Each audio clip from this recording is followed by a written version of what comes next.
દીકરાને દૂધ ન પીવડાવે, છઠ્ઠે આઠમે મહિને મુકાવી દે. હું કામ? તો કે અમારું શરીર બગડી જાય. અને પાણી પૂડીને ભેળ પૂડીને રેકડીએ ઉભવા મને વાંધો ન આવે. ત્યાં ઊભી ઊભી એવી ખાતી હોય આપણને એમ થાય કે ઓહો હો, આનો જીવ ક્યાંક પાણીપુરીમાં રહી ન જાય.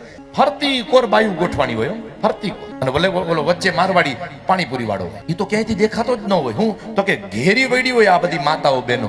પછી હવે તો પાણીપુરી ના જાજા બધા પ્રકાર થઈ ગયા ને, જાત જાતના પાણી હોય, ફલાણું પાણી, ઓલું પાણી, ઓલું પાણી, ઓલું પાણી, ઓલું પાણી, એમ કરીને 8 જેટલા ફ્લેવર હોય. અને પછી ઓલો હાથ ધોવાનું તપેલું હોય, એમાં ઓલો હાથ ધોતો હોય, એમાંય પાણી હોય. અને ખાતી હોય એ ગામડા ગામની બાઈ, સ્ત્રી માણસ, કે જે સ્ત્રી માણસે હકીકતમાં પોતાનું આદર્શ ચરિત્ર બતાવી આદર્શ જીવન જીવવાનું હોય. અને આદર્શ નારી એ પાણીપુરીની લારીએ શોભે, નારી લારીએ ન શોભે. તમારે ધર્માત્મા પુણ્યાત્મા દીકરા દીકરીને જન્મ દેવાનો છે.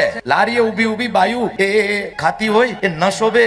ન્યા ખાવામાં વાંધો નથી આવતો, ન્યા શરીર નથી બગડતું. અને દીકરાને દૂધ પીવડાવવાની વાત આવે તરત મુકાવી દે. ઊભી ઊભી આવડી મોટી પાણીપુરી ગપ દઈને મોઢામાં મૂકી જાય. બોલો, આપણને એમ થાય કે આનું મોઢું તો જો, આમે ઘરમાં બોલવા હારું આવડું મોઢું ખોલે અને પાણીપુરી ખાવા હારું આવડું મોઢું ખોલે. બોલો, ઓલું ફ્લેવર આપો તો વો ફ્લેવર દેના. તો ભાઈ ગામડા ગામની હોય, બોલતા તો આવડે નહીં હિન્દી. ઓલો મારવાડી હોય એ હિન્દી હોય, અને આ બધી હિન્દી બોલે ધનુર ઉપાડી દે. બોલો, એ ભાઈ ઓલી પાણીપુરી દે ને, વો રસ દે ને, વો પાણી દે, વો પાણી. પછી પાણીપુરી અહીંયા સુધી આવી જાય, પછી રેગડો ઉતરે ને તો હું કે એ પાણીપુરી વાળે ભાઈ હરખી પાણીપુરી દો ના, इसमें કાણા હે ને તો પાણી રેલા ઉતરતા હે.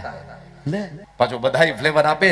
ઓલો હાથ ધોવાનું પાણી તપેલા વાળું બાકી હોય, તે અમુક ને ખબર ન હોય. ઠીક હે, બધી પાણીપુરી આપી દીધી. તો કે તો કે ઓલું પાણી છે ઈ તો દે તપેલામાં છે. હું દે? ઈ હાથ ધોવાનું પાણી છે. પાણીપુરી ખાવામાં વાંધો નથી આવતો. અને બાળકને દૂધ પીવડાવવાનું તો કે અમારું શરીર બગડી જાય. પીવડાવો હોય ને તો કોક દી કોકને છાતી કાઢીને કહી શકશે અમે અમારી માનું દૂધ પીધું છે.